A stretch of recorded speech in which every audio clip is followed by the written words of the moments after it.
గాక. ఆ దేవాది దేవుడు మీ యొక్క ప్రతి అవసరతను కూడా తీర్చునుగాక. దేవుని యొక్క వాక్యంలో నుండి ఈ దినం కొరకు మన జీవితాల్లో మరి దేవుడు ఏమైనాడో తెలుసుకోవాలి అని అంటే దేవుని యొక్క లక్షణాలు మనకు తెలుసు. ఆయన గురించి మరి యెషయా గ్రంథము 9వ అధ్యాయము 6వ వచనం మనం చూస్తే, ఏలనగా మనకు శిశువు పుట్టెను, కుమారుడు అనుగ్రహింపబడెను, ఆయన భుజముల మీద రాజ్యభారముండును అంటూ మరి మనం చదువుకుంటూ ఉన్నాము.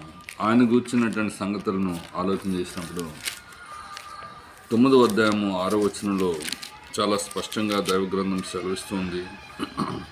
ఆయన భుజం మీద రాజ్యభారం ఉంటుంది, ఆశ్చర్యకరుడు, ఆలోచనకర్త, బలవంతుడైన దేవుడు, నిత్యుడగు తండ్రి, సమాధానకర్తయగు అధిపతి అని అతనికి పేరు పెట్టబడును అంటూ దేవుని గురించి